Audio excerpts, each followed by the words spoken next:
दैलेख जिल्लामा पेट्रोलियम पदार्थ अन्वेषणको लागि अहिले ड्रिलिङको काम भइरहेको छ। जमिनभन्दा मुनि 4 किलोमिटर ड्रिलिङ गरेर यहाँ कति मात्रामा पेट्रोलियम पदार्थ रहेको भन्ने अध्ययन गरिनेछ।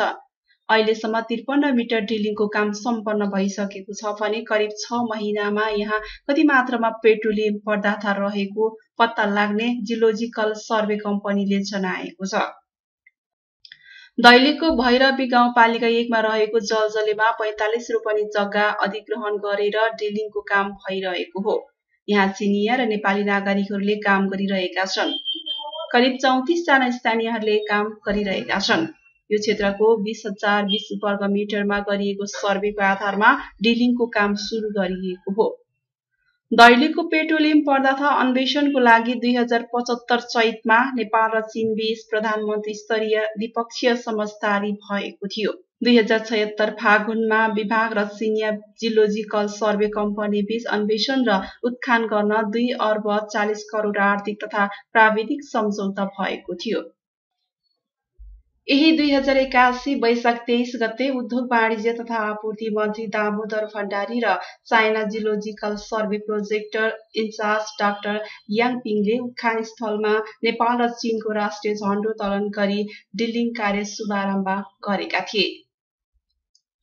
5 वर्ष अघि करिब 6 महिना अवधिमा दैलेखका 4 स्थानमा विभिन्न चरणमा गरिएका जियोलोजिकल सर्वेबाट पेट्रोलियम पदार्थ बढी भण्डारण पाइएको र उत्खननमा सहज हुने निष्कर्ष सहित दैलेखको भैरवी गाउँपालिका 1 जलजलेमा ड्रिलिङ तय गरिएको हो।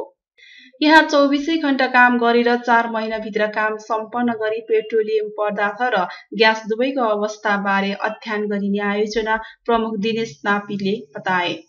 यसलाई हामीले अब 24 घण्टा काम गरेर यसलाई 4 महिनाभित्रमा यो काम सम्पन्न गरेर त्यो हिसाबले यहाँ पेट्रोलियम पदार्थ र ग्यास दुवैको अवस्था के छ र भेटियो भने यसको परिमाण, यसको गुणस्तर र भोलि गएर उत्पादन गर्न सकिने नसकिने अवस्था, प्रयोग गर्ने उत्पादन गर्ने हो भने पनि कुन प्रविधिबाट गर्ने, कसरी गर्ने, ती सब चिजहरू चाहिँ यसलाई चाहिँ हामीले निचोडमा पुग्ने हाम्रो अहिले उद्देश्य रहेको छ। हैन, अहिलेसम्मको तथ्याङ्कले त हामी त्यसैमा चाहिँ आशा राखेका छौँ।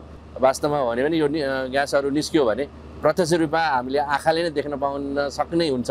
त्यसकारणले हामी 4 महिनादेखिको 6 महिनाभित्रमा यो काम सम्पन्न गरेर त्यो भित्रमा हामीले यसको चाहिँ सुखद परिणाम देख्न पाउँछौँ भन्ने हामीले आशा राखेका छौँ। G2G-मा अथवा सरकारको तर्फबाट गरिएको पहिलो यो हो।